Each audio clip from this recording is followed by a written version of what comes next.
Why don't you share? Okay. Pilot, we were reading docs. Yes.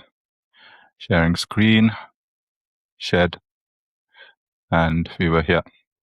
Create a doc type. Create a doc type. So this is for like programming using the framework. Doc type is analogous to a model in other frameworks. Apart from defining properties, it also defines the behavior of the model. So this is just creating more data models, data behaviors, data.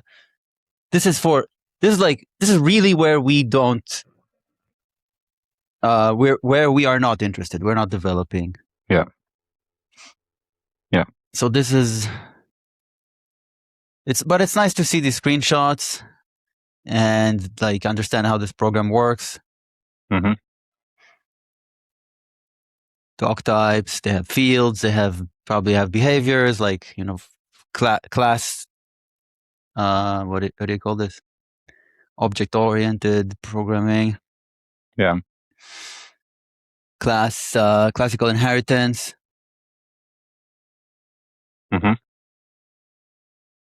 So, can we like see the code for a doc type? Is it just Python like class inheriting from doc type? Or they don't even show it here because it's like just the part of the boilerplate. These were created just Python files and some JavaScript Whatever. and JSON. Yeah. But what files do we end up with? Article JSON, article JS, article py, test article py. Okay. So we will be able to see that in apps, right? Yeah. Yeah. Okay. In Fine, we can move on. apps, yes. Yeah. Doc type features. Naming. We can just go through form layout, permissions. Okay. Controller methods. Control methods allow you to write business logic during the lifecycle of a document. Okay, yeah. When it's created, when it's switches from this state to that state, and so on, whatever. Yeah. Right. Yeah. Types of doc type. Another doc type, library membership.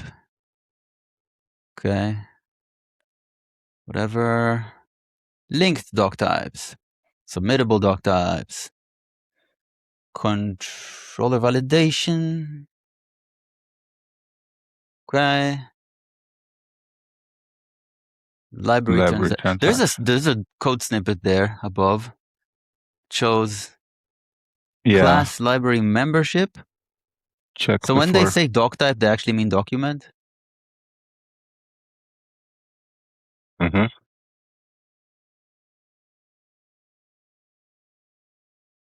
It's funny. Yeah. In one place to say doc type, in another place it's actually the class is document. Yes. Is that really the case? This is meant to be the super class or something, right? Which the library membership inherits from. I don't remember. Maybe a doc type is something that inherits from document. Yeah. Okay. Whatever. Library transaction. Validation for transaction. Yada yada. Library settings. Single doc types. Is single got single doc type, similar to singleton records. Yeah. Okay. Validation for library settings. How long is this? That's it. Okay. Form scripts. Oh, client-side JavaScript code enhances the UX of your forms. Form on library member. The formatting here is wrong. Yeah. Refresh your page. That's it. Okay. Just keep in mind that there's JavaScript files in apps. Yeah. And that we do remember like it being bundled with rollup. What's next? Goal of this tutorial was to give an introduction to various parts of the framework. You haven't scratched the surface here. Frappe framework is a lot more features have enabled us to build complex software such as Next. You can deep dive into the topics by going through the rest of the documentation. Okay, just proceed. Yeah. So basics is okay. Frappe is a full stack batteries included web framework created in Python JavaScript framework which powers up Next. Pretty generic and used to be built database driven apps. Metadata driven. Metadata is a first class citizen in Frappe. It is used to generate database tables, design forms, and configure a lot of features. Metadata is stored in a model which is known as doc type. Frappe. So where is it known as a model? Why is like model all boldy and Pascal Casey? Is it from, I don't know, from the model view controller model? Isn't that the name of the test class that we were giving while running bench? frp dot test smtp or something. frp dot email dot test smtp. Isn't that a model? I don't remember the word model there. I think it was. Oh, it was module. Sorry, my bad. I think module is like an abstract term here, not a code thing. Yeah. Let's take an example of a doc type called to do. It will contain fields like status, date, and description. Here's what the to do. Oh, so a doc type is JSON, not Python. Name to do, module desk, field order, fields, default, open, field name. It's a list of objects. Field name, select, in global search, okay. Field name, date, field type, date, field name, description, field type, text editor, okay. A configuration like this will generate a database table whose schema might look like the description. This is from the shell, from the REPL. Yeah. Desk. Desk is like, give me print a nice table of the Yes. of the table. Yeah. Tab to do. Tab stands for table. Tab. This is the name of the table. Right. But it also probably stands for tab stands for table. Yeah. It's just their naming scheme. Yeah. Name creation modified by owner doc status ID X. Status, description, date. Where are all the fields? I don't know. Rich, they're like other tables probably. Rich admin interface. Frappe does not only manage the backend, also comes with a feature-rich admin interface called the desk. When you create a doc type in Frappe, a number of views are generated for it. Here are some of them. The list view supports paging, filtering, sorting, and bulk editing records. Okay. The list view.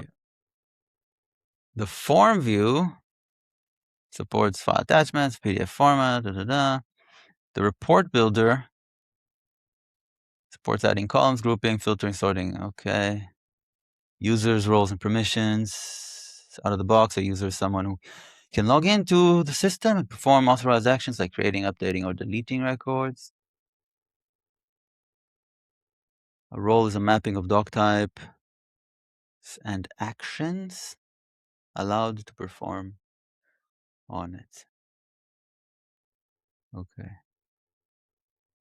Python, JS, and MariaDB. Frappe framework uses Python for the backend, comes with a simple yet powerful ORM as an abstraction over CRUD operations. The default database is MariaDB. Postgres support is in beta. Front end is an SPA built using JavaScript, jQuery. Oh boy, that hurts. That hurts a lot. Wow. JavaScript jQuery. Yes. I mean, really? Is this just out of date? Or is this really the truth of it? Do you think so? It's like mostly server side rendered, maybe, and then there's some jQuery. That's what I'm thinking.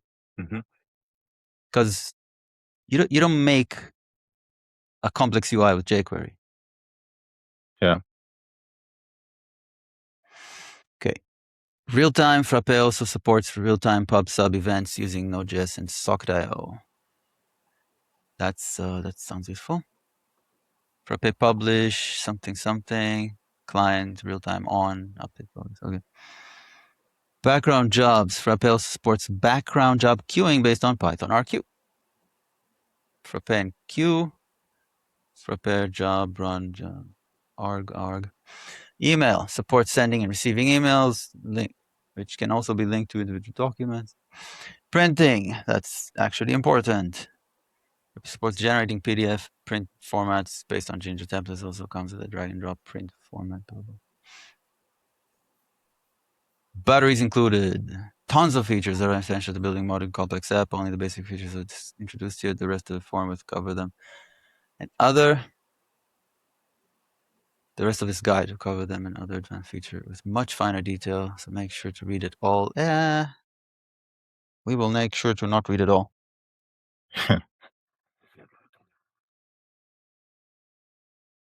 Why? It was built to power our flagship product PNX. The core philosophy is to write as less code as less code as possible. We prefer configuration over code. If a feature is generic and we need it, we put it right into the framework. This has enabled us to build and maintain a complex application like an ERP, which has thousands of features with a small team of developers. Rapid application development, blah, blah, blah, batteries included, easy deployment. Oh, yep, easy deployment. Until you want to deploy it using Nix, which is like not a thing, upstream, and then I don't know how easy it is. Yeah. But we'll find out. Bench is the all-in-one tool to manage all things Frappe. It handles app updates, database migrations, generating configs for Nginx, and supervisor. Do you know supervisor? I don't know supervisor. Supervisor. No. Okay. Scaffolding, new apps, and much more. Multi-tenant. Bench supports multi-tenancy out of the box. It means you can spin up multiple instances of apps with separate databases on the same codebase. It also supports port-based multi-tenancy where you can set up multiple bench environments for different versions of, what does that mean? Multiple port-based multi-tenancy where you can set up multiple bench environments for different versions of apps. But what do you mean it supports it? Isn't like if you create a new bench environment, that's like the unit of isolation. Yeah, and doesn't this already tell what the second sentence is supposed to spin up multiple instances of apps with separate databases on the same code base. Yeah, doesn't that also imply this second thing? No, it's like the first one is multiple instance of the same app, the same version of it. What is an instance of an app? I think they kind of omitted the word site here. Right? Because how can you have multiple instances of an app in a single code base? Well, you use sites, right? And you install the same app on different sites. Yeah. The second sentence, however, is port-based multi-tenancy where you have multiple bench environments, which are completely separate code bases. I mean, completely, as far as the narrow perspective of what a code base means here, right? Because a code base is like some dependencies are included in it, but others are not. Including site, right? So this is isolating including site. When you say Yes. code base, yeah. Code base is like what you create with bench, what is it? Bench init. Yeah. And in it live apps and sites. And I think all this means is that, like, yes, the majority of the features of the bench tool have to do with sites and apps, but it also has some features that have to do with like deployment, and you can actually manage multiple benches and like serve them on different ports. Yeah. And this is a bit foreign to us because we don't manage we don't have CLIs that manage things. But this does, and they, I don't know, they kind of set up this port for that code base, and this port for that code. Extensible architecture: build powerful extensions on top of Frappe by creating your own apps. Apps can bring their own models or modify existing ones in Frappe. Okay, now we're talking. Frappe framework is a full stack web-based framework, and it includes all the tools needed to deploy a site into production.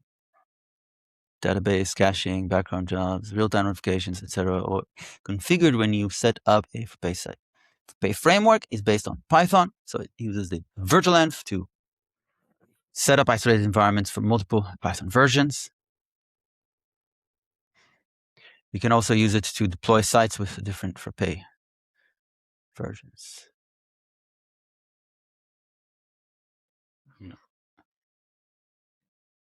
The following diagram closely resembles the Frappe bench directory structure and its interface with different parts of the stack. So there are like two main parts. On the left is a whole bunch of things, and on the right is MariaDB. And this is what bench starts, is it? Bench and this init. is not. There's a bench start, right, which starts a bunch of processes. No, bench. Oh, bench start. Yeah. Okay. And this is not managed by bench. I don't think it starts all of these, because some of these are sites. Yeah. Right? Sites are not started. Yeah.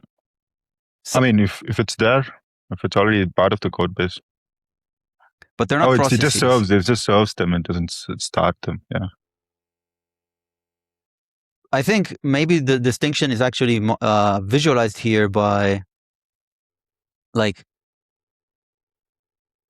node, that line of node work Zeug, maybe, or Werkzeug, Redis, background jobs.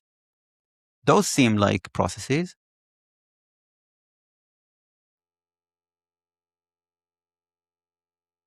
But this this is not a graph of processes per se. This is a graph of like code.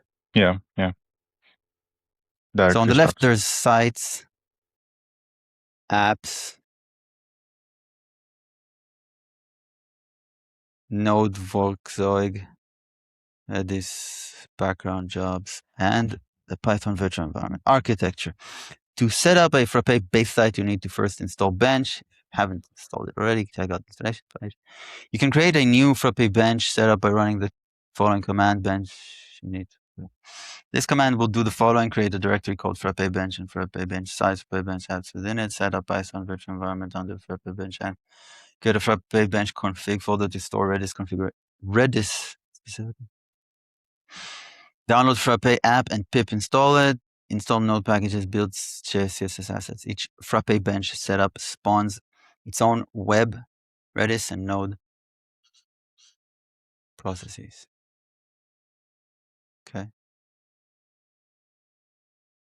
Directory structure. When you use this new Frappe bench directory, you will have directory structure similar to.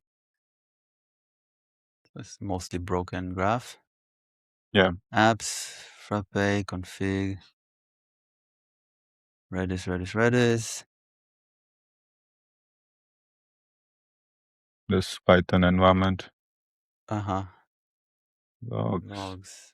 Profile. Sites. Apps access common site config, site one local, private, public. Are you something indentation is correct? Yeah, I think. It's just poorly rendered, but I think indentation is correct.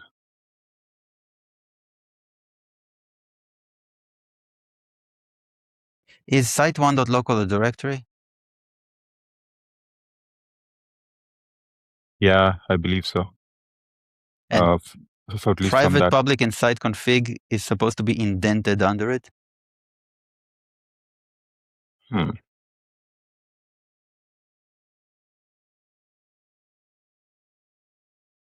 Yeah, then it's wrong. This one is not rendered, indented correctly. Yeah.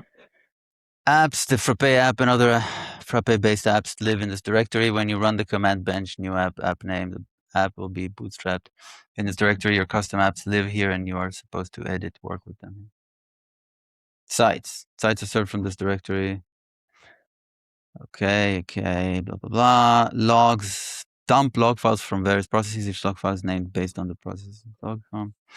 Config, Frappe uses 3 Redis instances to manage caching, job queuing, and socket.io communication.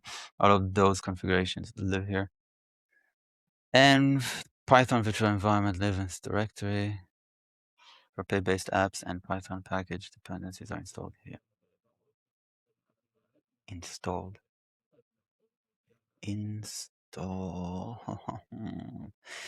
Does that mean? Does that mean that like that right? The code that runs in production or in any deployment is actually all there. It's like it's not in apps. That's not the code that is being interpreted at runtime. It's actually being installed into env. I don't know. Env are the dependencies, right? But it says Frappe-based apps and Python package dependencies are installed here. Yeah, the apps that you depend on, I believe, not the apps that you define.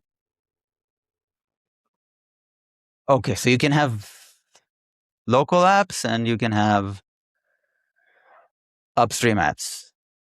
And the upstream apps end up in env. I believe so, yeah. Okay. Proc file, Frappe uses proc file-based process management. The default proc file looks something like this. Redis cache, Redis socket.io, Redis queue. So it's just mappings between names and and the command vectors. Command that it has to run. Okay. Let's see what each process is used for. Redis cache. Redis used for in-memory caching. Redis socket.io Redis uses a pub sub between web and socket.io processes for real-time communication. Redis queue. Redis used for managing background jobs queuing. Web, Python web server based on Werkzeug. Socket.io node server for socket.io. Connection with the browser for real-time communication. Redis can't do that. Redis needs, so Redis, what does Redis do? Like, why is Redis involved in socket.io if node is also required? I believe the node server communicates with Redis. This is probably just an interface for Redis.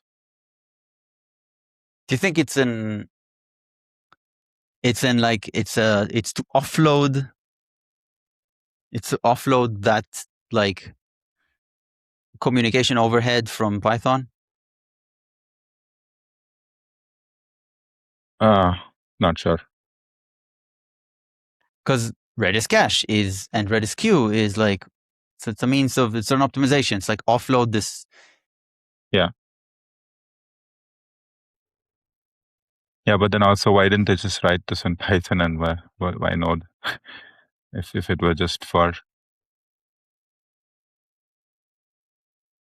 but yeah, anyway, yeah. Well, watch. Node server for bundling JS CSS assets using rollup. Watch. It will also rebuild files as they change. Okay. Schedule, job scheduler using Python RQ.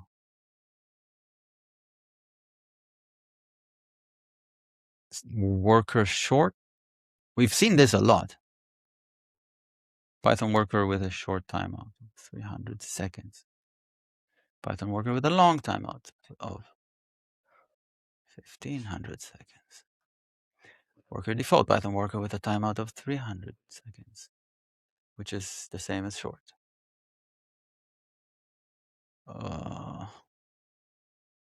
Timeouts. Hard-coded timeouts, arbitrary timeouts. Okay. Apps. Frappe app is a Python package that uses the Frappe framework. Frappe apps live in a directory called apps in the Frappe bench directory. The default app Frappe is a Frappe app, which acts as the framework for all apps. A Frappe app should have an entry in apps.txt. Creating an app, Frappe ships with a boilerplate for a new app. To create a new app, run the following command from the Frappe bench directory. Bench new app, custom app. Okay. The custom app directory will now be created in the apps directory will also be added to apps text. Directory structure again. This one looks pretty solid. Mm-hmm. It has a manifest.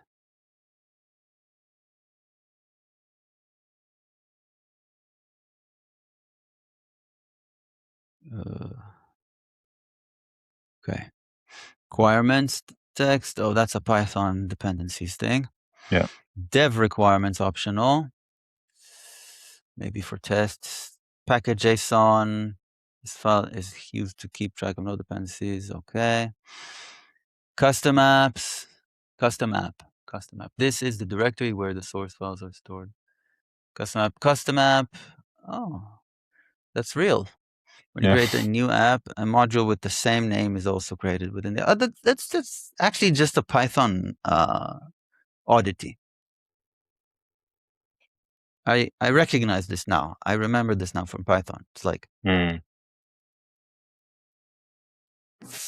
frequently there's like the name of the package, and it's the same as the name of the like module. only module or something. Yeah. It's the directory which corresponds to that one. Custom app hooks. This file is used to hook into Frappe events and extend or override standard behavior by Frappe. Custom app modules. Every Frappe app is organized into different modules. Every docked app is a part of a module. These modules are the same. Custom app patches. What is that? Store references to patches that run in database migrations. These patches are run in order, and they are run only once. Okay. But these are references to patches. Custom app public. The public folder is a static folder and can be served by. Okay, so statically served. Files putting access via the URL. Okay, blah blah. Custom app. Oh, this folder is used to store static assets used directly in the client side, like JS. So I wonder whether rollup places bundles there. Yeah. Custom app templates. The template folder is used to write and manage Jinja templates. They can be organized in any way you want. This directory is directly scanned when you use them in Jinja. What is them?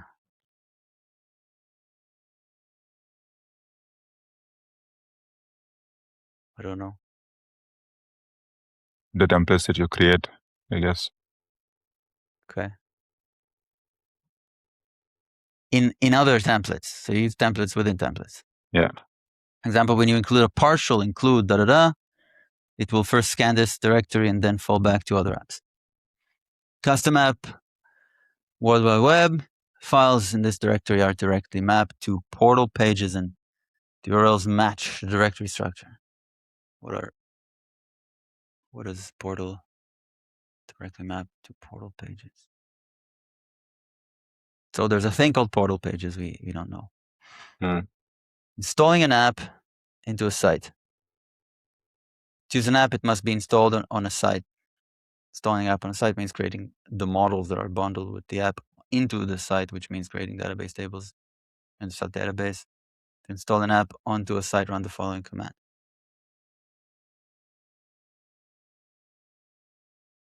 Okay. Frappe is a multi-tenant platform, and each tenant is called a site. A site has its own database. Sites exist in a directory called sites, assumed as the current working directory when running a bench command. Is it? Okay. So. But, okay. I don't know. That Sometimes kind they of ask us to run it inside the apps. Okay, but then that's, yeah. I kind of suspect that this is not like entirely comprehensive statement. Like you said. Yeah. Sites directory, the sites directory for Frappe bench sites is where all the sites for this bench live. It also contains some other files and directories which are explained next. Apps text. This file contains a list of Frappe apps. An app should be listed here before it can be installed on a site.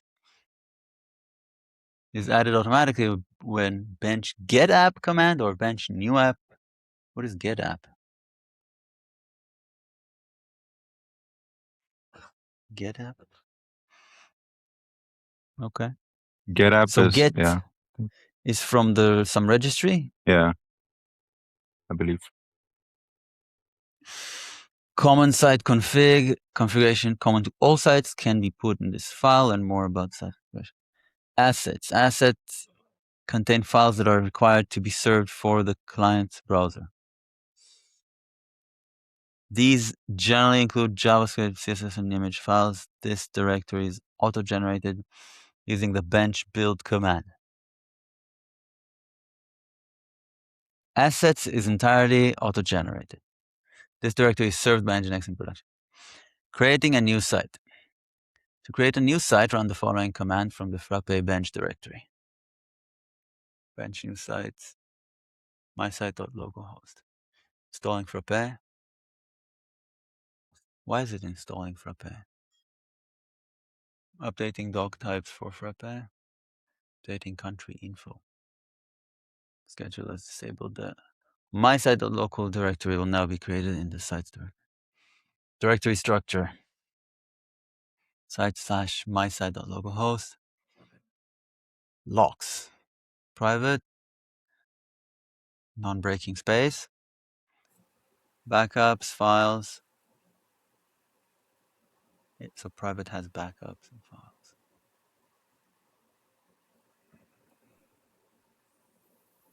Yeah. Public files. Site config JSON task logs. Logs. This directory is used by the scheduler to synchronize various jobs using the file locking concept. Private. We have read this. Public. Okay. Oh, so the URL is /files/ and then whatever. Site config.json. This file contains site specific configuration. Site config. A file named site config.json exists in every site directory and is used to store site specific configuration. The values are available in frappe.conf local variable as a dict.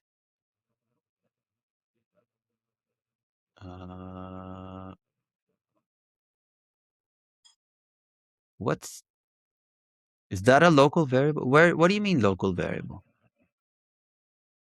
Local where? Somewhere? Yeah. No idea. Okay. DB name, DB password, admin password. To learn more about managing site or bench level, this conference document. Site resolution. While responding to an HTTP request, the site is automatically selected based on host header. In the HTTP request matches the site. Frappe site name header in the HTTP request matches the site. It's also possible to force the development server to serve specific site by starting it with the following command: bench site. Okay. This could be useful for testing. Yeah. Bench with the site, but it also not hard to set up hosts in NixOS tests at least. Mm-hmm. Set a site as the current site. To force a site to be used as the default site, run the following command. Okay. After running this command, site-specific commands can be run without the site parameter. For example, instead of running bench site you can just write bench migrate. Well, this bench use probably writes something somewhere, and they just did not tell us where that is. Yeah. Okay. Understanding doc types. Oh, this is a long one, I think. Okay. I think we can just skip all this. Mm-hmm. Oh yeah. We Right. already. Hey, no, it's not. Oh, It's a it's not short. long.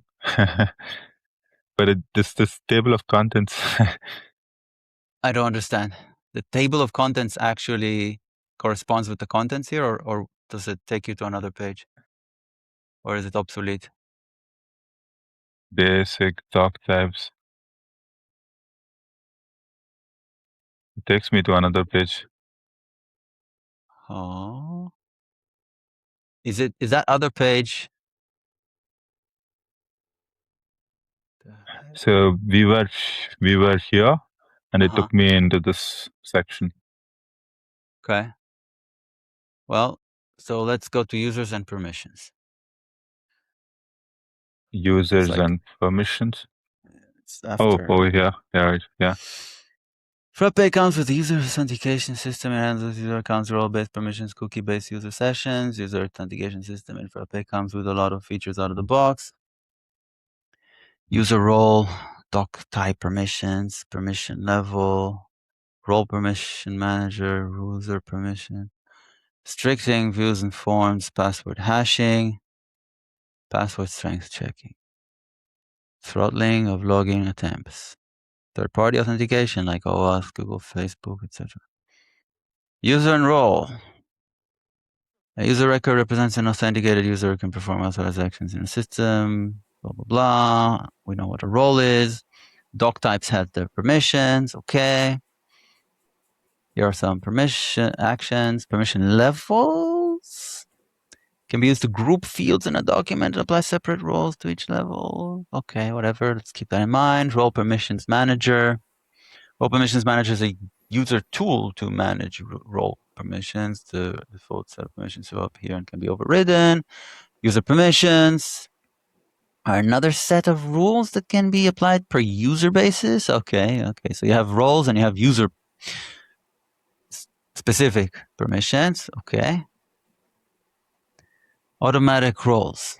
Certain roles are automatically hidden to users, which simplifies writing doc types that need catch-all permissions following our automatic roles guest all administrator desk user. Okay.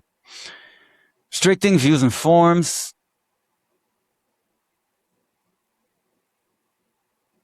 Whatever. Password hashing. Frappe handles password hashing out of the box, encrypted and saved in a separate database table named Dunder Auth. password policy, strength checking, blah, blah, blah. Login attempts. Can figure out how many consecutive login attempts can be allowed. Third-party authentication. Okay. Asset bundling. A guide to understanding how asset or static asset bundling works in Frappe framework. Frappe ships with a rich admin UI accessible at app, which is an SPA written in modern. How long is this? Because we can just say, okay, this is details, and we can just keep in mind that there's like that these details exist here, right? Yeah. But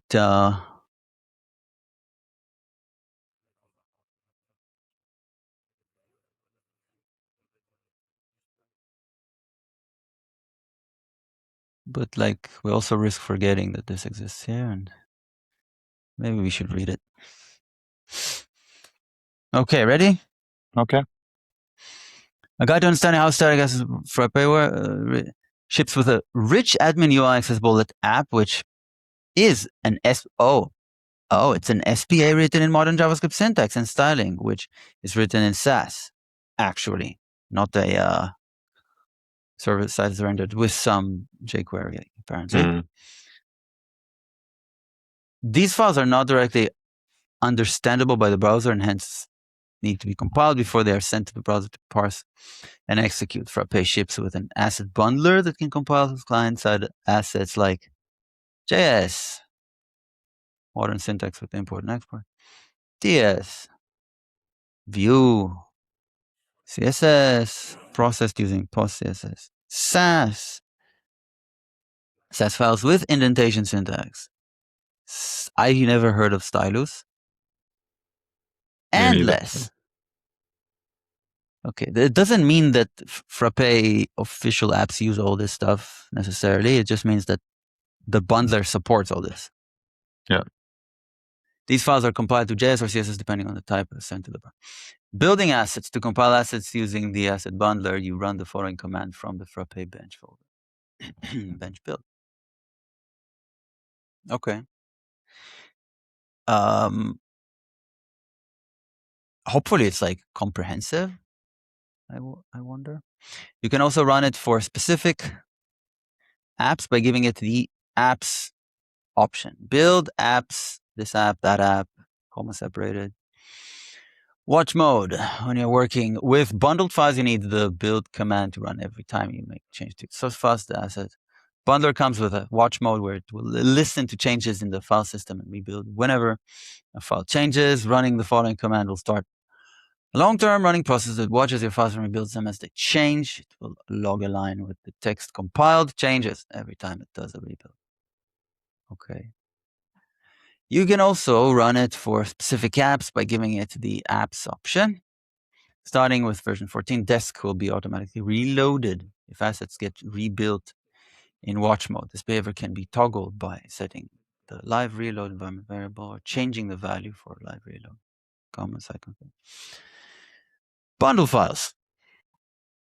A bundle file is an entry point of an asset that is picked up by the bundler for compilation. Is it, or is it being spewed out by the bundler? For example, if there is a file name, no, it is being picked up. If there's a file name, main.bundle.js, hold on, someone is pinging me over and over.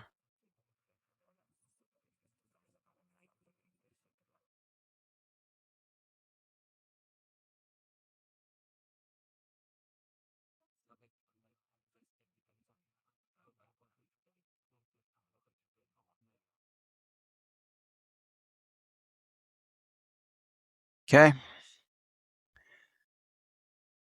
If there's a file named main.bundle.js in the public folder of your app, it will be automatically picked up by the bundler and compiled at assets, app, dist. But this is under the bench. So what if you have? So in a bench you have one version of an app, I suppose.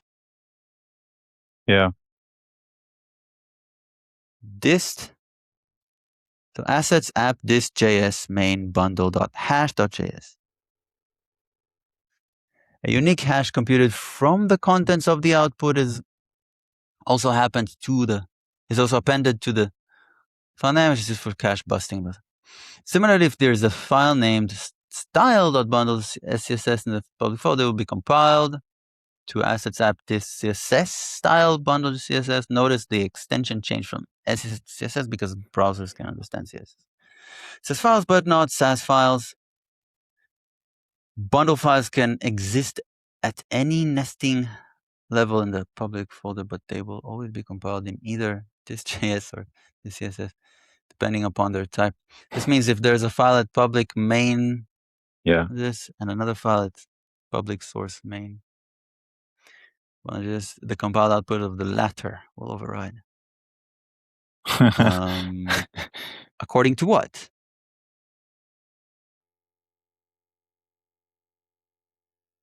Yeah. How do they decide the order? Maybe the deeply nested one is prioritized.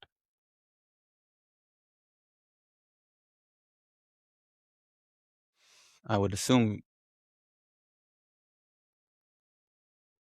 there's either implicit like traverse, right? Like just file traversal the discovery order, or some explicit, you have a list of paths and there's some sorting. Yeah. The bundler, in any case, we don't know. Yeah. The bundler will also print a warning for such collisions. Some more examples of bundle inputs and their outputs. Oh, inputs and outputs. I mean, fine, whatever. It's kind of doesn't matter for us, to us. Importing libraries from NPM.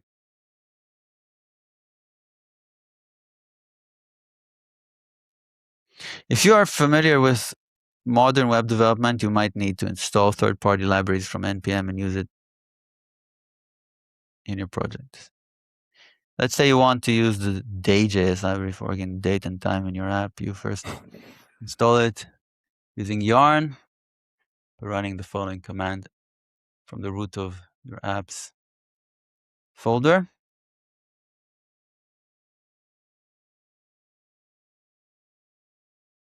Sorry. Yeah.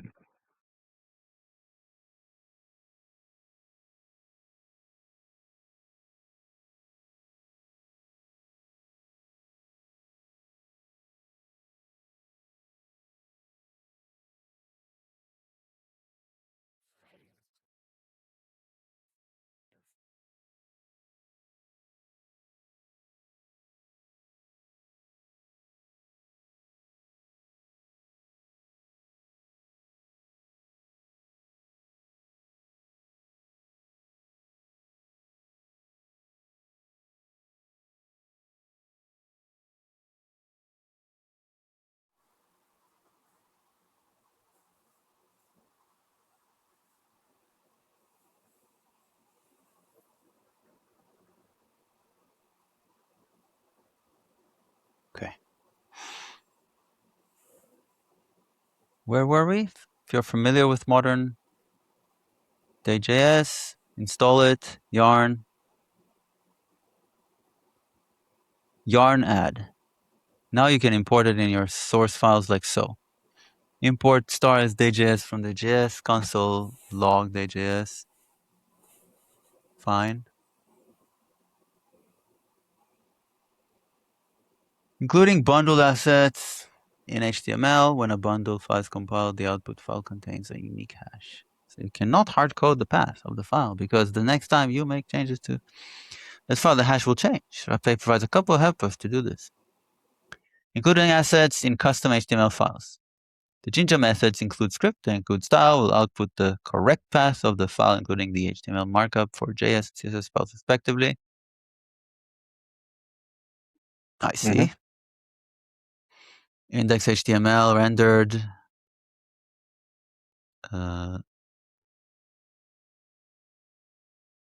Okay. Including assets in app HTML. If you want to include bundle assets from your app in app, you can use the app include JS and app include CSS to load them into app HTML. What is app HTML? Oh, that's the frappe GUI, right? Yeah. Oh yeah, right. Yes. Yes.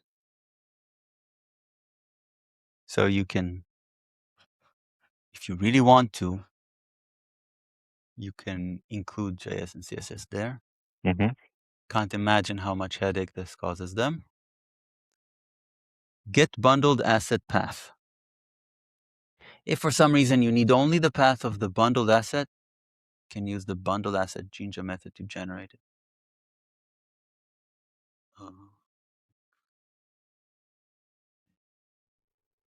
Okay.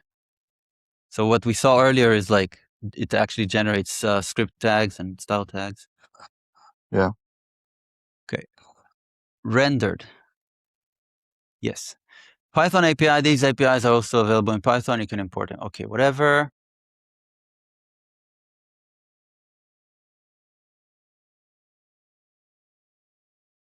Including bundled assets lazily in app, if you want to lazily. Okay. Fine. Production mode. When deploying your app to production, you can build your assets in production mode. Okay, this will minify the final output of your bundle, which results in small file sizes. To build, you just pass the flag production. Cool. Static assets. A guide to understanding how static assets are served in Frappe framework. The assets folder static files are served from the Frappe bench sites assets. So they're shared between all sites. Folder when you set up Frappe for production deployment, Nginx serves this folder directly. All static file URLs always start with assets. File at the location sites assets hero PNG is accessible publicly via the URL. Okay, so this is shared. Tivos, can you hear me? I don't hear you. You may need to like reload the page or something.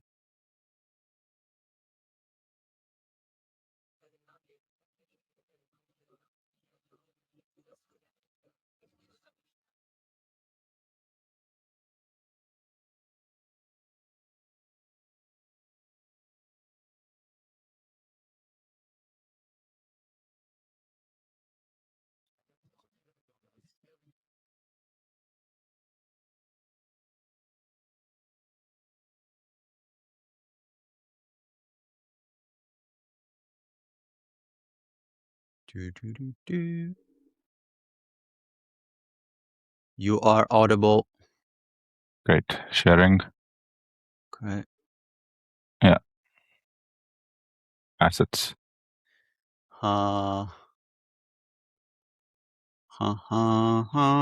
That's it. Okay. So I was saying like a couple of times that these seem to be shared between all sites. And all apps, right? In the site also, because it's a flat namespace. I suppose, but I think the most correct way to say it is like, these are common to a deployment, to a running, I don't know, to a running bench, to a started bench, to a running instance. I don't believe we have kind of, do we know the term here? Bench environment. To a running, maybe it's deployment, right? Like to a running deployment. Yeah.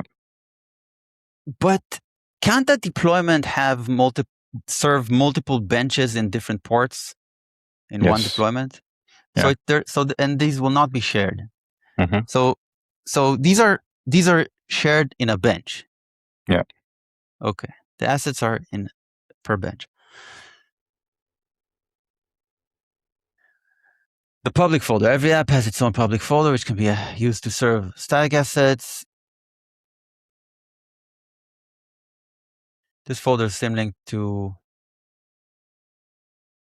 Shivaraj. Yeah. Why is there both assets and public? Do you think public includes files from users? Huh. No, wait. Maybe public also has the. Oh wait, no, that doesn't make sense.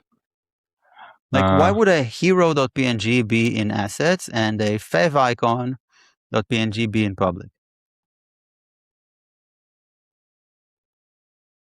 Oh. No, hold on. Let's read this because I see it's like there's something here. Every app has its own public folder which can be used to serve static assets. This folder is symlinked to. So the public folder is per app. Yeah. And it's symlinked to frappe bench sites assets app name. Here is the output of tree command on the assets folder. ERP next. Symlink to apps ERP next public. Frappe apps frappe public. This means that, okay, we get it, right? If there's a file at app name public images favicon png, it also exists a symlink at assets app name images favicon png and is accessible publicly via the URL assets app name images favicon png. Okay, so it is the assets folder that is actually served. Yeah.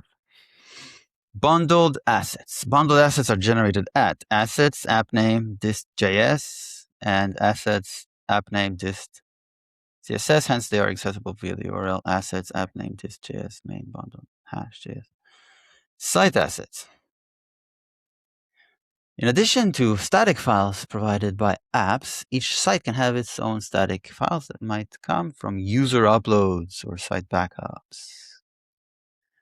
User uploads. Files uploaded by user that are public or stored at frappe bench sites, site name, public files. So that means that the bench needs to be able to write there. Yes. A file stored at frappe bench site name, public files, profile PNG is accessible publicly via the URL files. So these won't be symlinked to sites assets.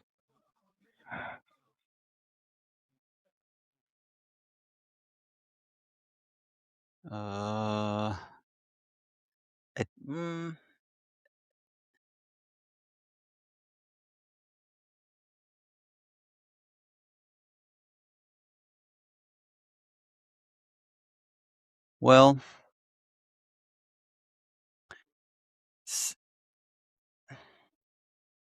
since these are site specific, well, who said? So it says frappe sites. So they are site specific. That's where they're stored. But the URL does not mention the site name. Yeah. So how are collisions avoided? I think the name is like fake. It's not realistic because collisions must be avoided somehow.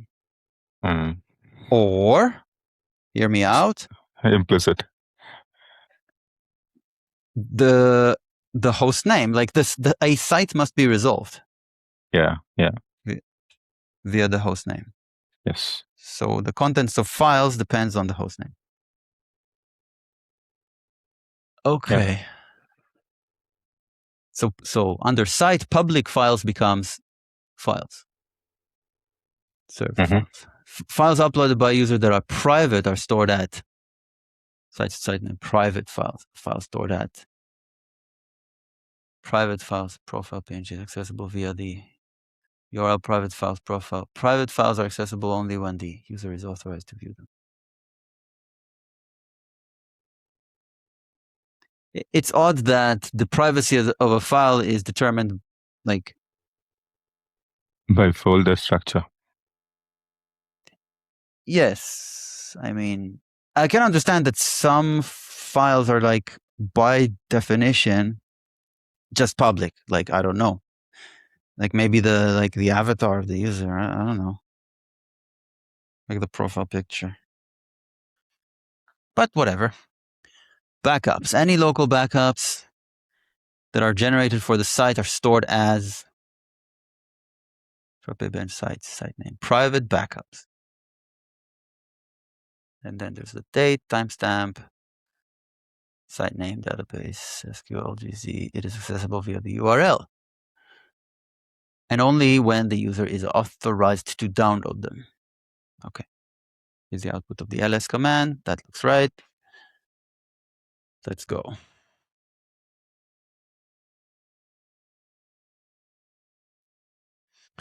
Configuration. Frappe sites can share the same application server, each behind different database solutions, like MariaDB. Configurations and locations with different granularities. What's an application server?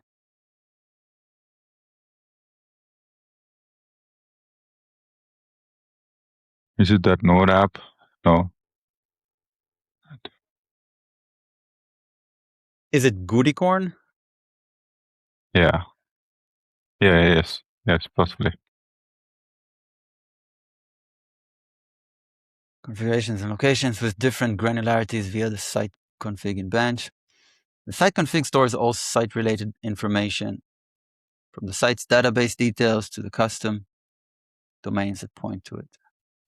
Through the site configuration, we can define the key value pairs that may change the behavior of Frappe and your Frappe apps. Site config stores the global configuration for a particular site and is present in the site directory. The site is created and populated automatically by Frappe. As this depends on Frappe, the default settings or behavior may also change depending on any updates. Kind of a awkward phrasing. Is this like them saying we might change the behavior related to this at any point? Note, this file is considered to contain important information related to a site state and could prove troublesome in case of loss of config files or corruption. It is backed up periodically along with the database backup. Whoa! Hold on. You're telling me the database name and password are backed up in the database backup? No. Yes? Is that a bad thing? Is that a reasonable thing? It's not reasonable. They're storing the password in the same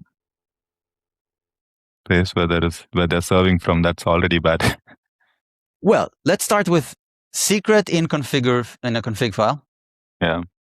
Okay. Like starting off in the wrong foot. On the wrong foot. And then you have then you have the secret in the backup. Yeah.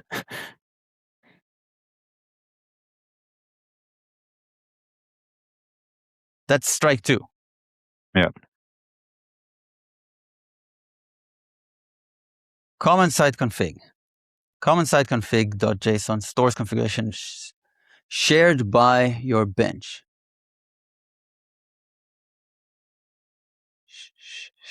That is shared, that is common to a bench. I don't know, shared between sites in the bench. Actions performed at the bench level are generally related to this config. The config keys defined may be used to alter behavior of bench level operations or impact all the sites on your bench, considering the config value precedence. This file is automatically generated and managed by the bench CLI. Changes in this file may affect change in the behavior of your frappe setups, depending on your system settings and bench CLI's version. What are they trying to say? That they don't support this file? What?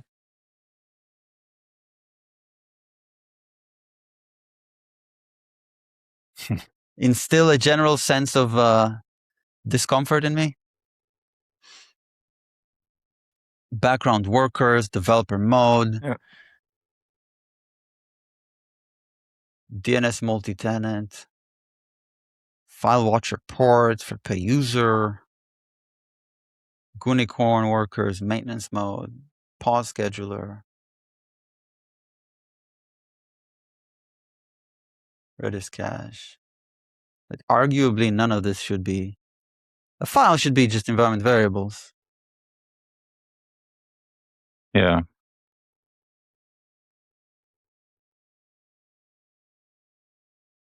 Okay.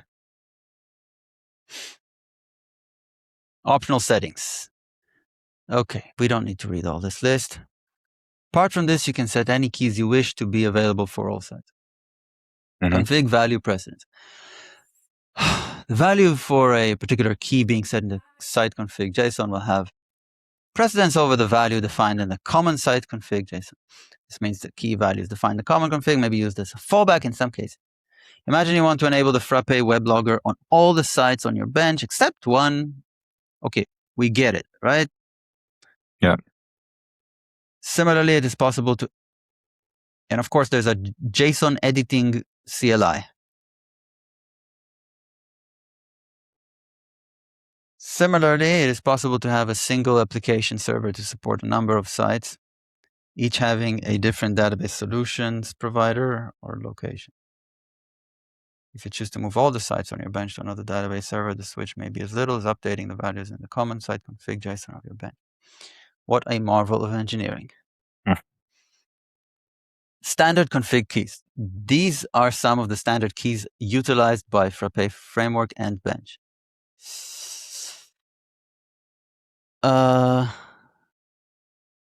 Mandatory settings. These keys are set in the site configuration and generated automatically unless the values are provided during site creation. You mean values are provided? Okay. Okay. But how is a password generated automatically? Maybe they use something default. Maybe they ask you for your dbadmin password in order to make this true. Yeah.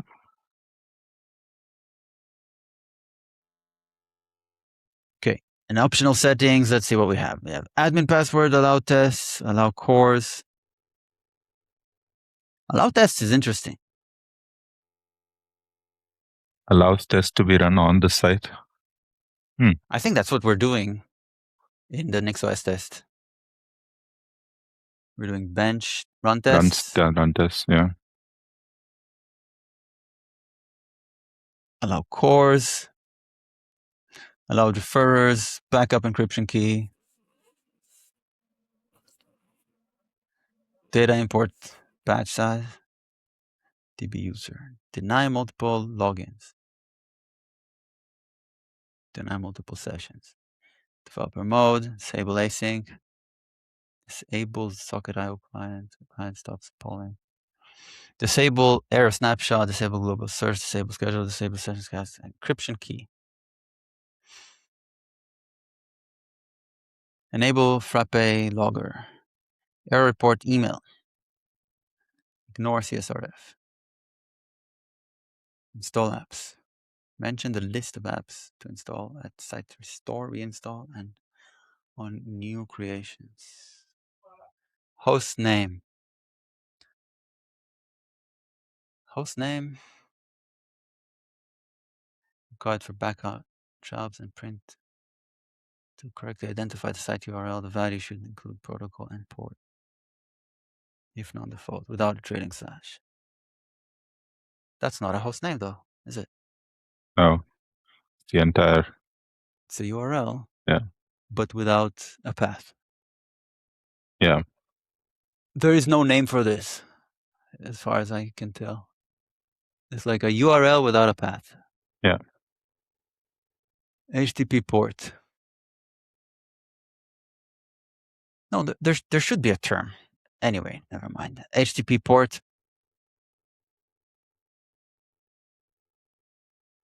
Change the HTTP port of your frappe. So keep backups for hours. Utilized in delete temp backups. It retains the backup files depending on your age and hours. Okay. I don't know what this is. Yeah. Some feature has to do with backing up. Temporary backups or something like that. Local infile. Logging maintenance mode. Enable maintenance mode. Okay. Max file size. Max reports. Monitor. You've set logs all requests and saves under. Okay. Mute emails. So stop email sending. Pause scheduler.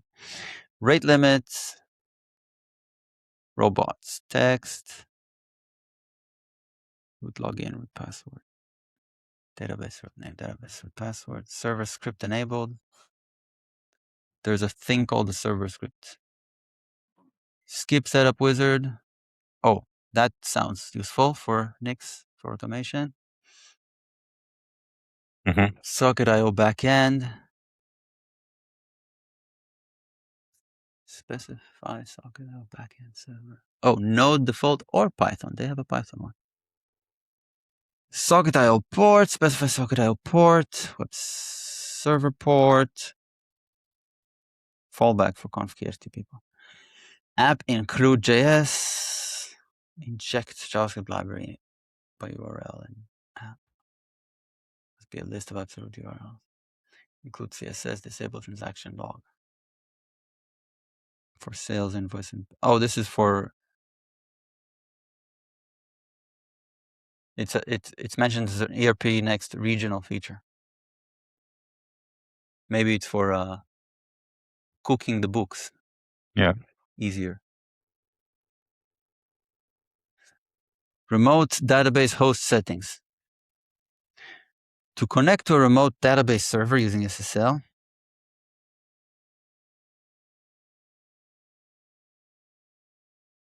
must first configure the database host to accept SSL connections. Blah, blah, blah, blah.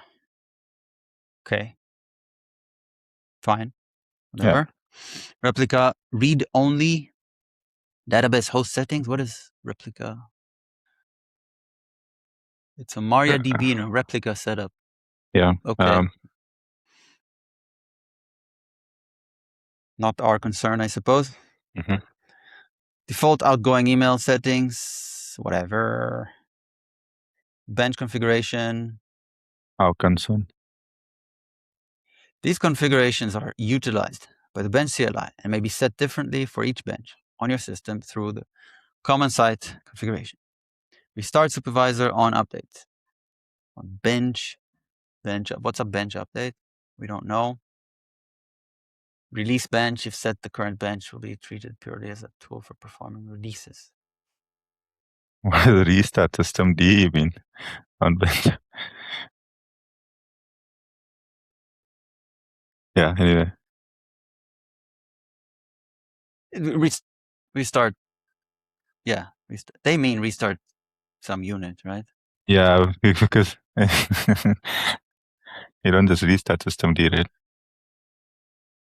You don't. Background workers,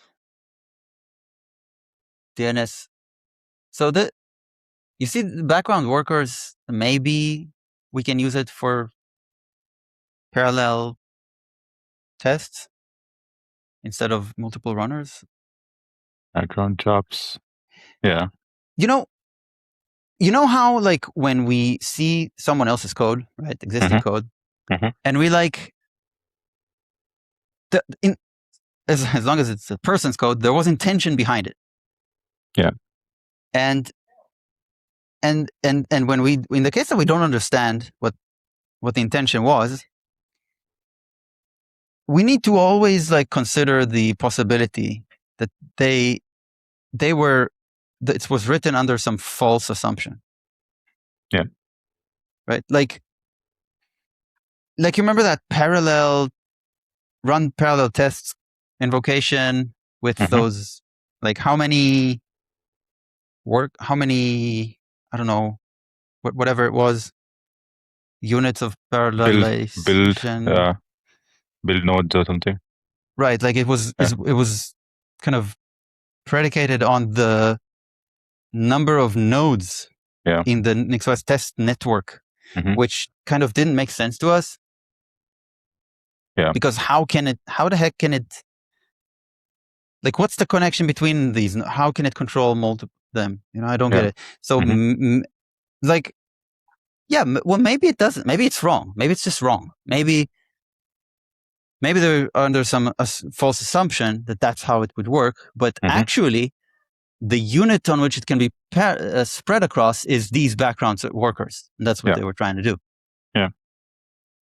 And that's what like they should have done. We don't know, right? Yeah.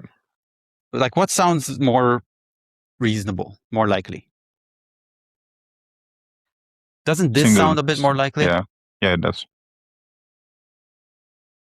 So we will find out, because that's our that priority. Also explains why it was commented. Maybe they couldn't get it working. Yeah. Anyway, is it commented?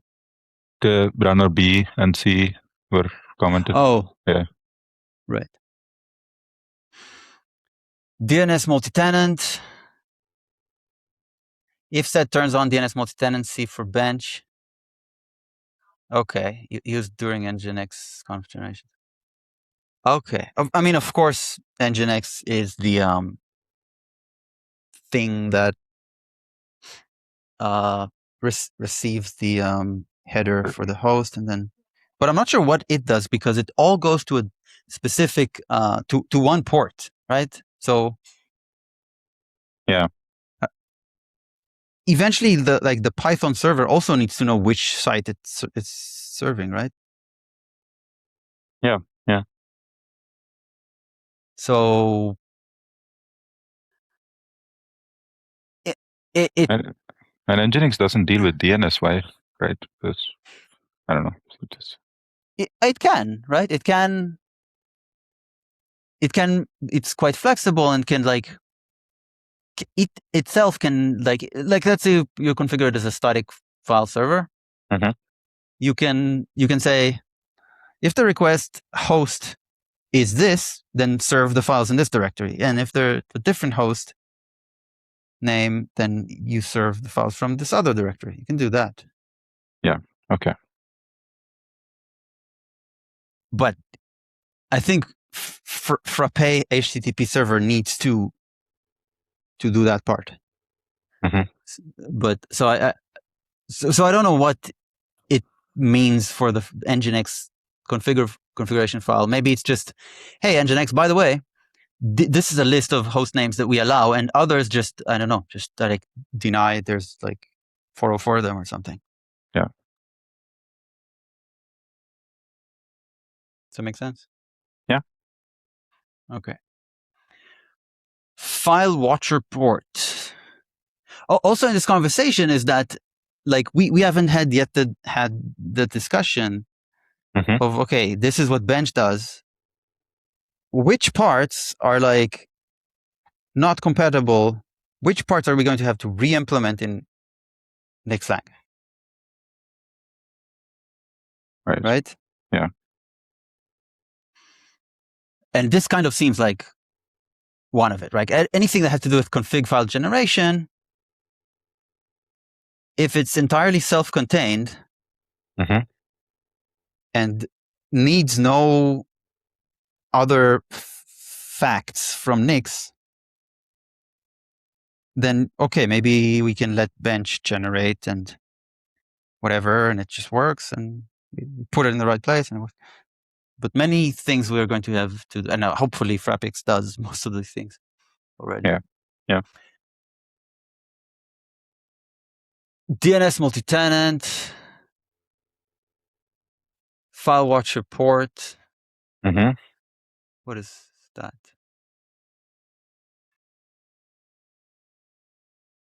I don't know what that is. I mean, there is bench watch, right? I think that's the. Sure. But does it Yeah. communicate over HTTP with something? Maybe socket IO to, it's like an additional process, Mhm. whatever. We don't know. I'm also skeptical that we will have anything to do with this. Yeah. Frappe user, the user under which the current bench was created. That's the default value, I suppose. Mhm. So what the heck is it doing there at all? Unicorn workers, number of, okay. Minimum value is 2. So this is interesting because I don't know exactly what are reasonable values for these kinds of things, because Nginx is doing some work. Yeah. But it's like, why is the minimum 2 for unicorn workers? I don't know. Unicorn max requests, number of requests after unicorn workers will be started. After?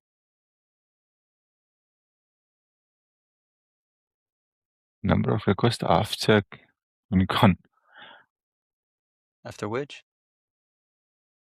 Yeah. Restarted. Yeah. So they have a buffer, Mm-hmm. and if they have too many, they just say, whoop, too many, starting over. Yeah. Dumping them all. Starting over.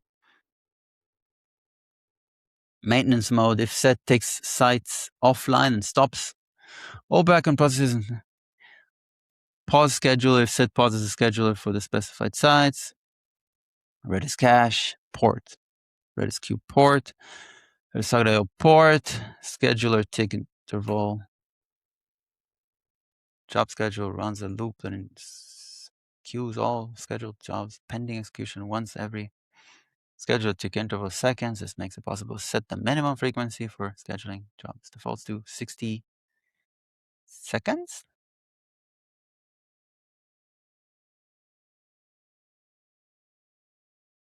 60 seconds? Minimum frequency. Okay. I guess these are like not like user like immediate user triggered jobs, like scaled down my profile photo that I just uploaded.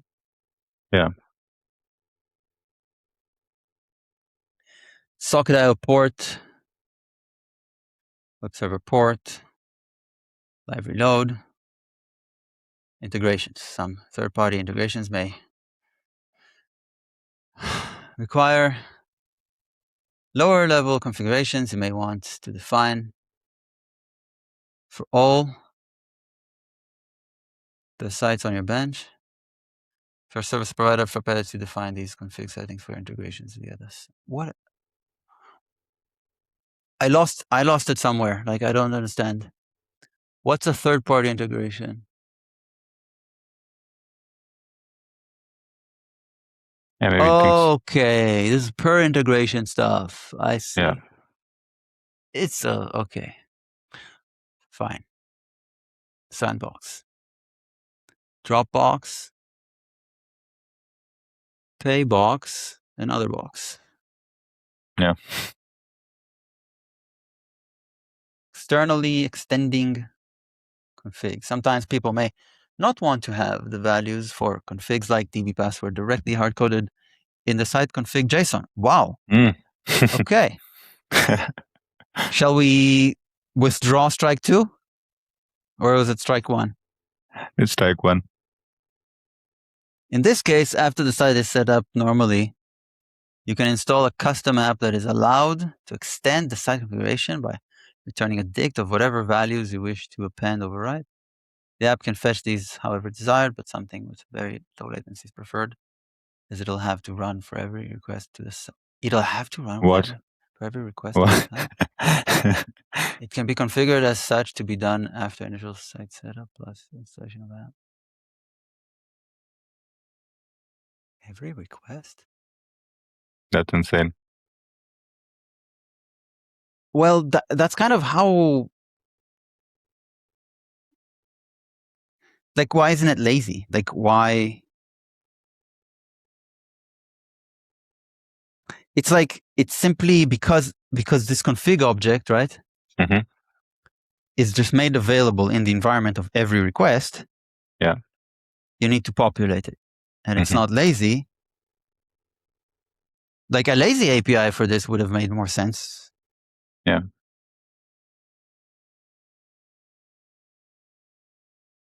But like maybe Python does like offer some like tooling for laziness, right? Like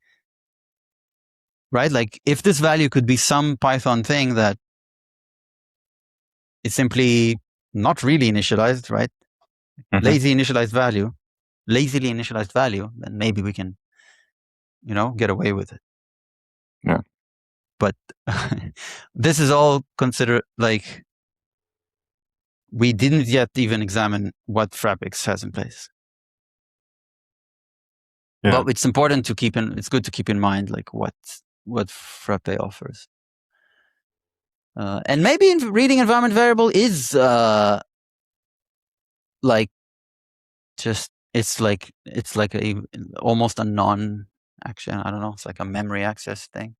Mhm. Like the cheapest thing you can do.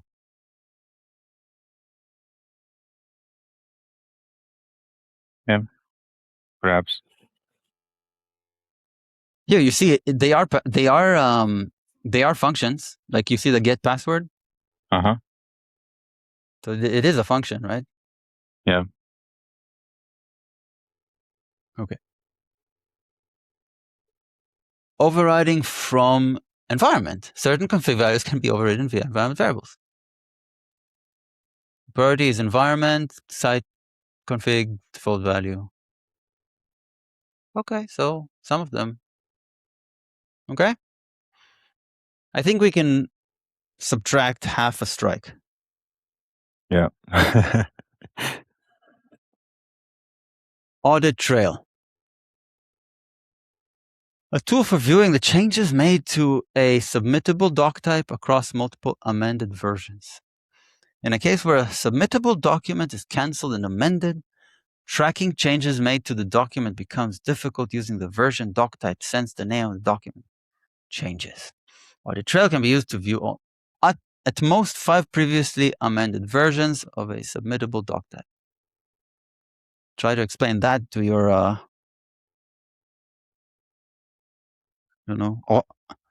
auditor. Yeah. Okay, not very interesting. Yeah. This is everything about doc type. I don't know if this is relevant as well. Doc status or document status. Draft submitted, canceled. Okay. Not our business at this moment. Yeah. I think the entire section. Doc types. Module. But let's at least like know what these terms Yeah. are. Yeah. Doc type will always belong to a module to enable easier grouping of related modules. Okay. Oh, it has a lot of Frappe comes with a lot of built-in modules. Mhm. This is relevant to tests. Right? Yeah. Yeah. We were using this argument while running tests. Modules also happen grouping of code files in directories. The controller files generated by doc type will live in the respective module directory. Okay. Okay. Virtual doc field. That's too deep. Yeah. Whatever it is. Virtual. Oh, damn. Field types. Yeah, field types, name, email, phone, URL. Yeah. Okay. Select, table, attach. Yeah. Oh my God. Yeah. Okay. Now it's done. Naming. This is what batteries included means. Yeah. All doc types in Frappe have a primary key called name. This is the unique ID by which you find records and manipulate them using the ORM. Naming methods. Can configure how documents should be named when a new document. Oh, that's okay. Yeah, this is the conventions. Fine. Doc field. Doc field defines a property or field of a doc type. You can define the column name, label, okay. Property of a doc type. Controllers. Control is a normal Python class which extends from Frappe model document. Okay, now we know what that is. Yeah. Base class. This base class is the core logic of a doc type. Okay, so doc type is a JSON, right? We saw that. And then these are document controllers. It handles how values are loaded from database, how they are parsed and saved back to the database when you create a doc type named person. Okay. Controller methods, controller hooks, whatever.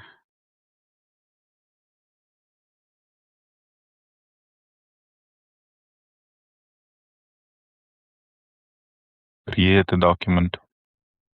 Load a document. Document. Type annotations. Yeah. Form and view settings.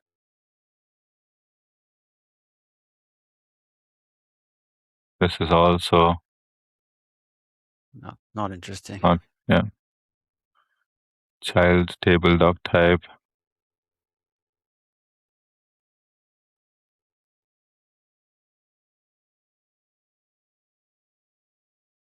Single doc type. One instance in the database. Okay. Virtual doc types. Didn't we already see this? Oh, that's doc field. Virtual doc field. This allows developers to create doc types with custom data sources and doc type controller. They don't have tables in the database. That's what. Yeah. It's like a controller only. Yeah. Actions and links. The virtual doc types are where the doc type abstraction leaks. Yeah. Actions and links are ways to provide the end user more interaction with the document. Okay. Okay.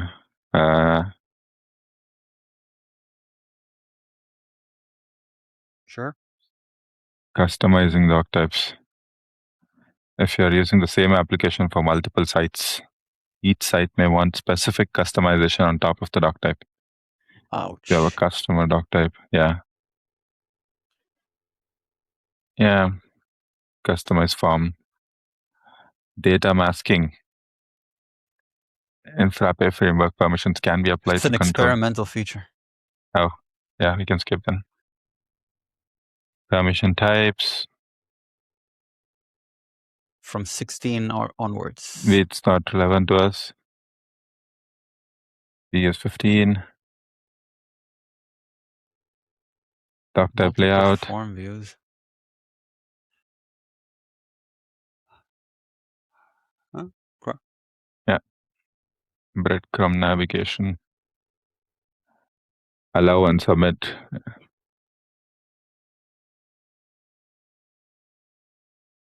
Oh. Okay. Real time. Python API. We're in the Python API section now.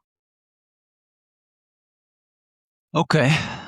So there's obviously Frappe is a Python framework.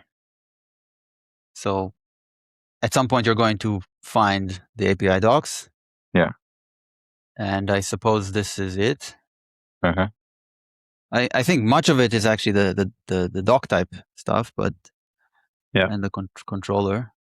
Mhm. But there are also just general purpose facilities, and I don't think they have much to do with us. Yeah. Packaging this. Yes. As long as the tests pass, I think we're good. Mm-hmm. Okay, so there's also a JS API. Yeah. Let's just see what's going on there. Because you should be able to like obtain the document data using Mhm. JavaScript as well, maybe. Okay, whatever. Disk. So this is a GUI thing, right? Yeah. Yeah. Okay. Then there's Fine. guides. These are all the guides. Okay. Didn't we visit the basics? Yeah. Yeah, we already did. I mean, before going from the start, I believe.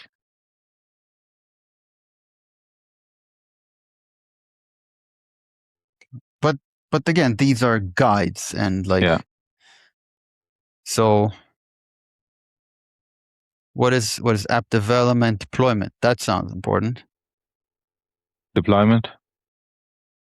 Mm-hmm.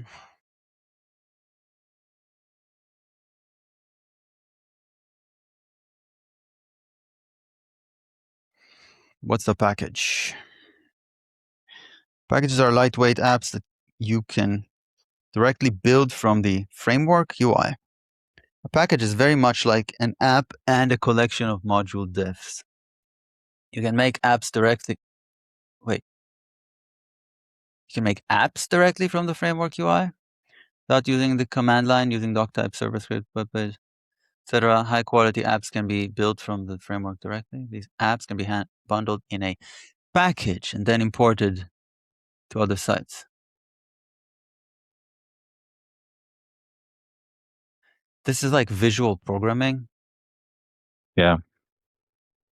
Which is fine, right? Like at some level, this visual programming thing is fine.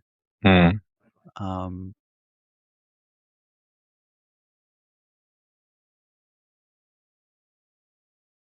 But it only goes so far. It's like not version controlled. And anyway, this is like an extra feature, and I'm like very skeptical that we have to deal with this at this point. Yeah. Email notifications. This is failed background jobs.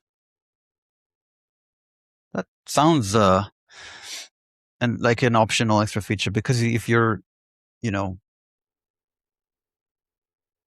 should already be tracking your journal somehow. So kind of a non-feature, if you ask me. Yeah. Or an anti-feature. How to migrate doc type changes to production. Git push. If you are in developer mode, the JSON files for each doc type automatically updated. When you update in your production using latest or bench update, these changes are updated in the site schema too. It has a bang at the end there, so it sounds important to understand. Uh-huh.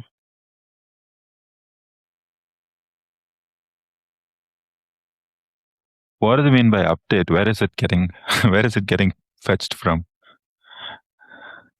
Or do you just directly modify stuff in the production? Yeah, you do. And that the bench directory has both some like code, and you can track it in Git, and artifacts, right? So it has both code and artifacts and data in different subdirectories. Okay. Does that make sense? Yeah. Yeah. You can also say no. Mm-hmm. I mean, it kind of does, yeah. But not sure. It gives you, it's a framework that gives you tools to have a workflow that is reasonable. Mm-hmm. Because I think if you want to like make changes to code, you can do that without, and then you want to test to do some manually testing and to have an additional development deployment Mm-hmm. without affecting your production deployment. I think Bench gives you the tools to do that. Yeah. Is it good software practice?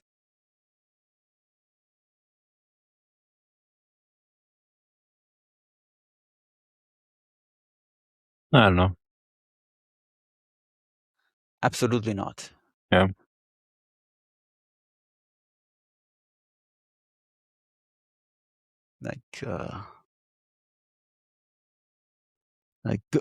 These days, whatever actually does the deployment, whether it's Nix or something else, Mm-hmm. like pushing to a branch is a reasonable best practice of how to deploy something, right? Whether it is to production or to some other running environment. Mm-hmm.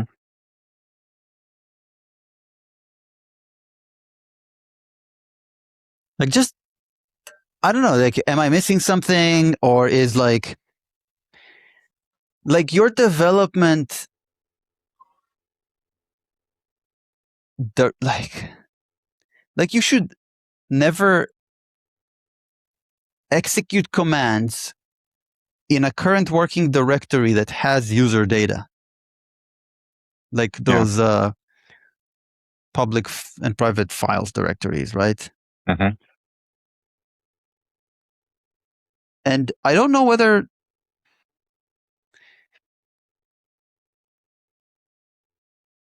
like, I don't know what the workflow is here. We have to kind of imagine what the typical Frappe developer does. And I also don't know whether, but it seems like it kind of encourages risky behavior, right? Risky workflow. Yeah.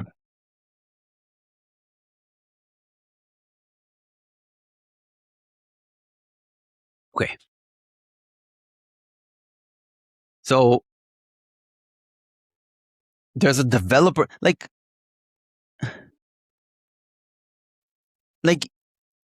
this article of how to migrate talk type changes to production. What is a developer mode? And why can I do a command that has nothing to do with Git and version control in order to update some production thing from development?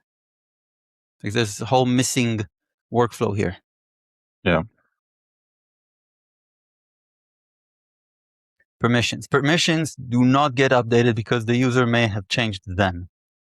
To update permissions, you can add a new patch in the patches text of your app.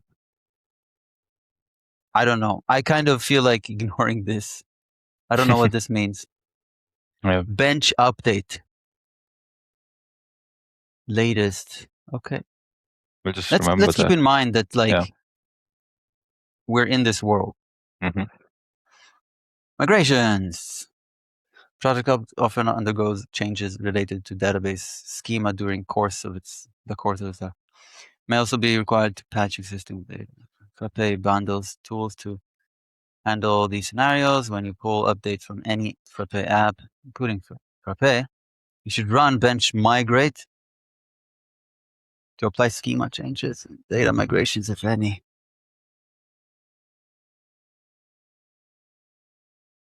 What do you... So, like, necessarily,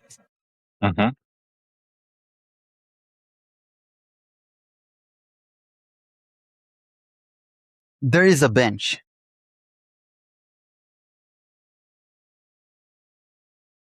And necessarily, this command needs to run.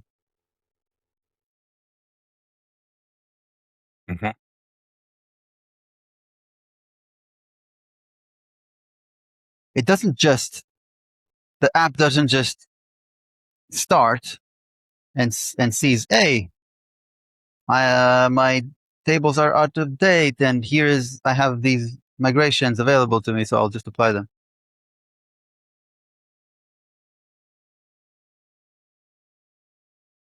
Okay. Yeah. Schema changes. You can edit a doc type you can edit the doc type to add, remove, or change fields on saving a doc type. A JSON file containing the doc type data is added to source tree of your app.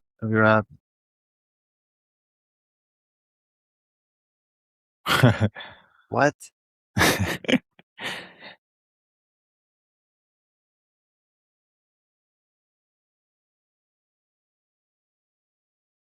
This is from the GUI, right? Yeah. That's what it is. So from the GUI, you make changes and you save, and then JSON files are created in the bench, in the source tree of my app? Yeah.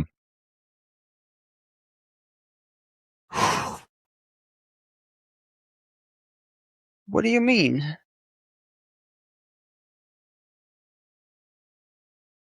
This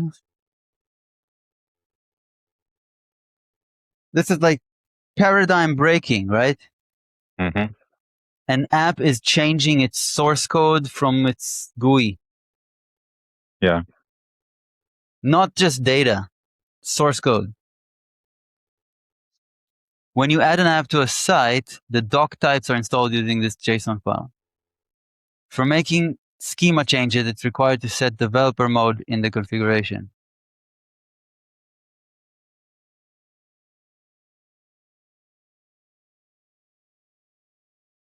On running a sync bench migrate, doc types in the system are synced to their latest version from the JSON file in the app.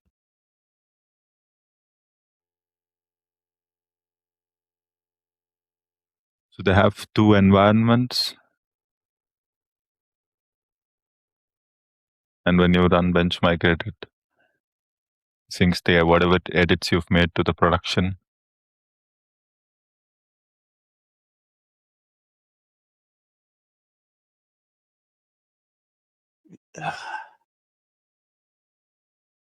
This is reading something like this is where I'm like, am I willing to support such an app at all?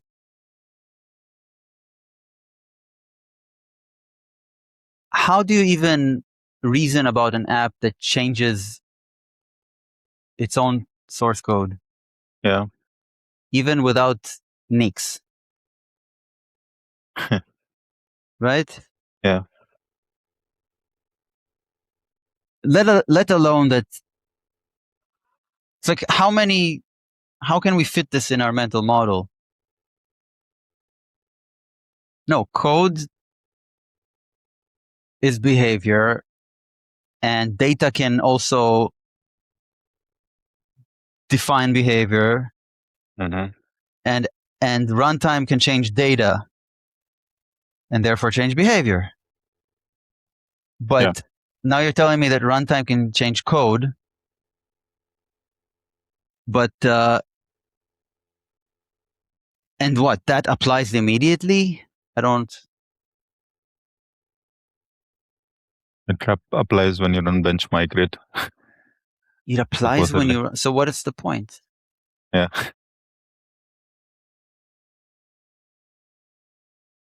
So is like if we treat this as an optional feature,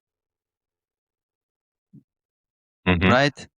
This editing of a doc type through the GUI. Yeah.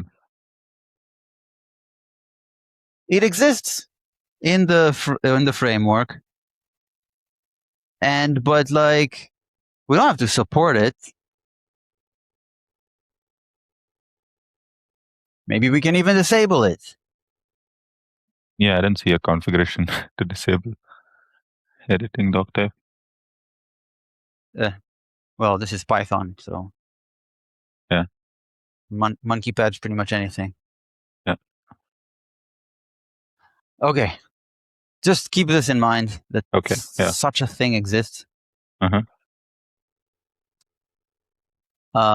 On running a sync, so the benchmark rate is somehow a sync.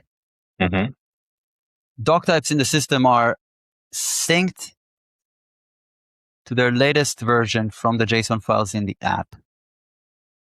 Note, fields are soft deleted, i.e. the columns are not removed from database table, and however they will not be visible in the documents. This is done to avoid any potential data loss situations and to allow you to write related data migrations, which might need values from deleted fields. Note, Frappe doesn't support reverse schema migrations.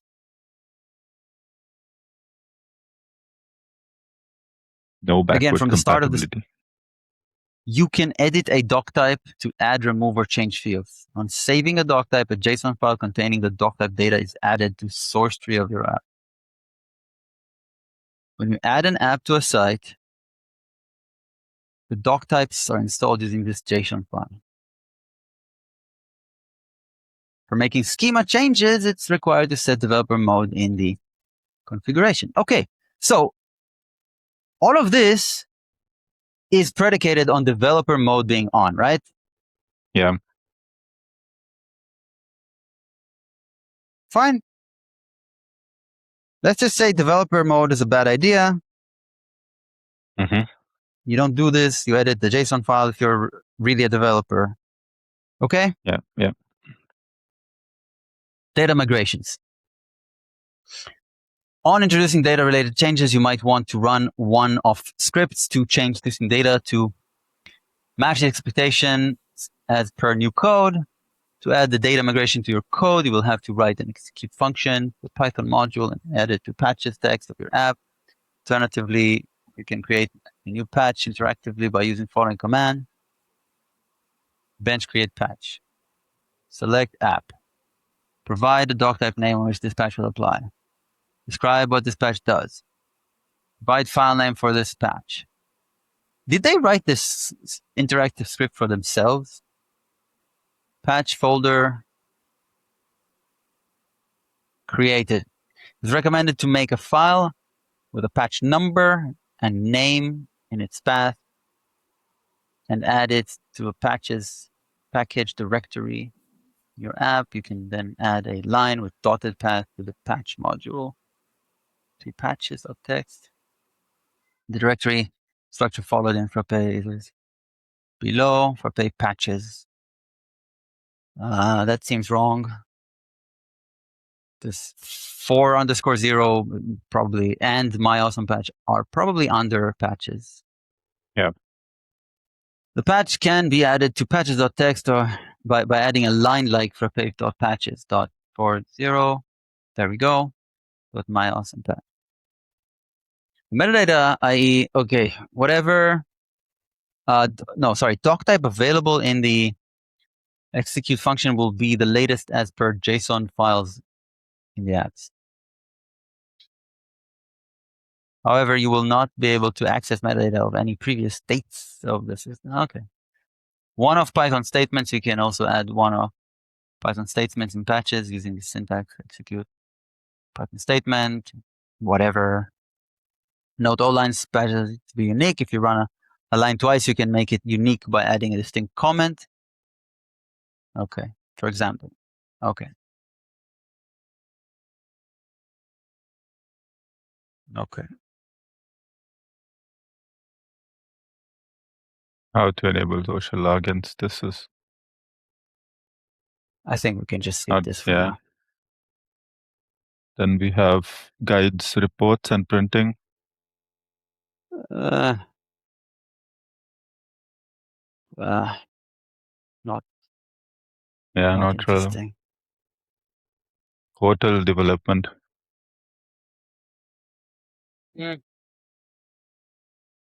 Data. Data migration tool was introduced for Pay Framework 9. Data migration tool was built to abstract all the syncing of data between a remote source and a doc type. There's a middleware layer between your frappe-based website and a remote data source. Understand this tool? Let's make a connector to push ERP Next items to an imaginary service called Atlas. Whatever. I don't know. It's just a tool. Yeah. Yeah. Bulk data import guide, guides integration. Yeah, these are just external.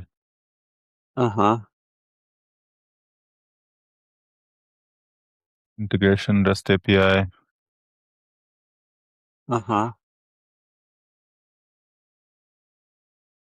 Database settings.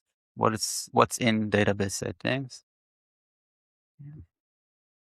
Read operations. Doesn't sound very relevant. Postgres. Automated testing. Automated testing provides a test framework to write and execute tests can be run directly on a continuous integration tool like Travis. Okay. Unit testing. Introduction. Prepare provides some basic tooling to quickly write automated tests. There are some basic rules. I think we've been here. Mm-hmm. So writing them is less interesting. We already know how to skip a test. Yeah. Running them is more interesting. This function will build all the function test dependencies and run your test. You should run tests from Frappe bench folder. Without options, all tests will be run. Bench on tests. If you need more information about test execution, you can use. So, I mean, tests are run from Frappe bench folder, right? Yeah. But I don't think that it means necessarily that you have to have stuff running, especially if it's just unit tests, right? Mm-hmm. So that means that we don't necessarily need a NixOS to run these tests. The unit tests, or maybe even some integration tests, we don't know yet, can maybe run in a sandbox.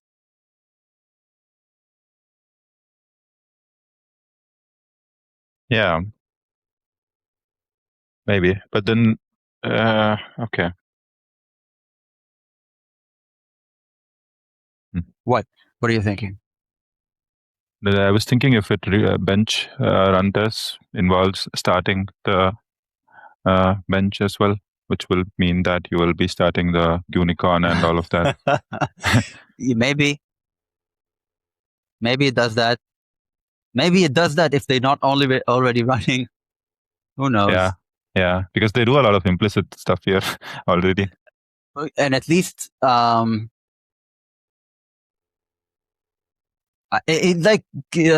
least in the way that we've been running the tests, it seems that even unit tests are actually run on the Python through the Python RQ thing on using workers, right? Yeah. Each unit test is like a worker. Mm-hmm. I mean, you could ask, why the heck is that the case as well? But I mean, maybe the overhead is very little and it's just a way to potentially parallelize tests, right? Yeah. So they've kind of implemented their own test harness. Mm-hmm. Okay. And we've read this, right? Yeah. You could run a specific doc type, run test for a specific doc type, specific module.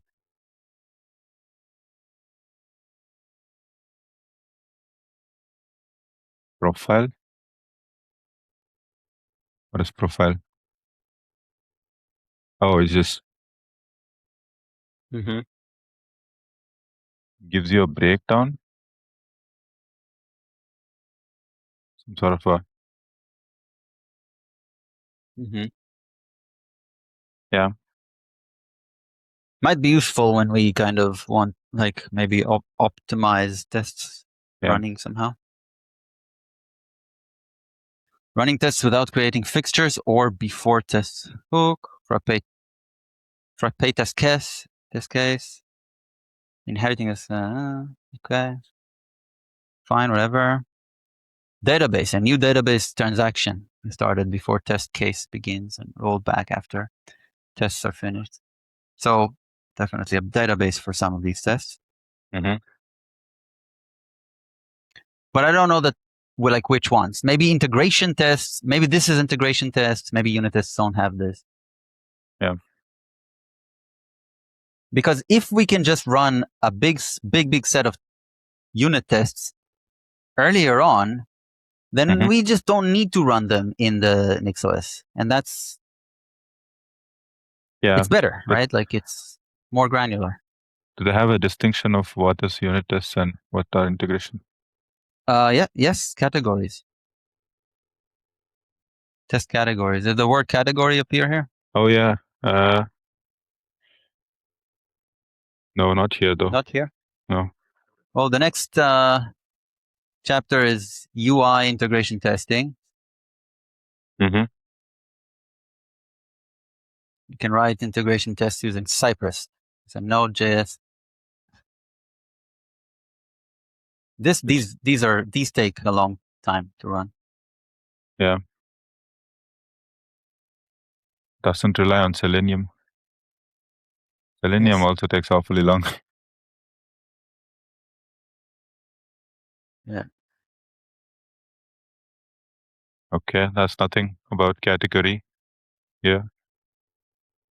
That's UI testing with Frappe API. Integration tests or directly write tests in JavaScript using QUnit. Oh boy, QUnit is an old thing. I used QUnit in 2012. Wow. Don't believe it. Much faster way It's of like writing this. We meet again moment.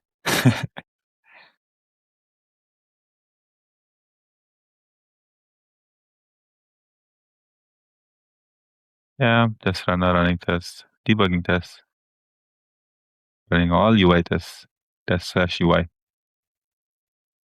Oh, there was a separate command for UI tests. Run UI tests. Uh-huh. Okay. Yeah, that's pretty much it. Writing test-friendly code with promises.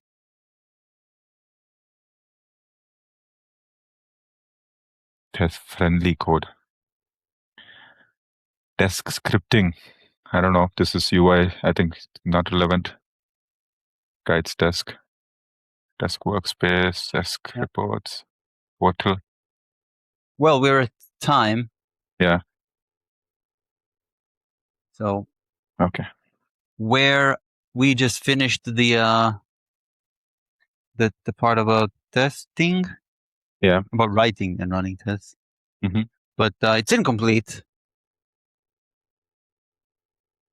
You have a session tomorrow? Yes. Yeah. Okay. Good work, Shivaj. Yeah. I'll stop Good the work. recording.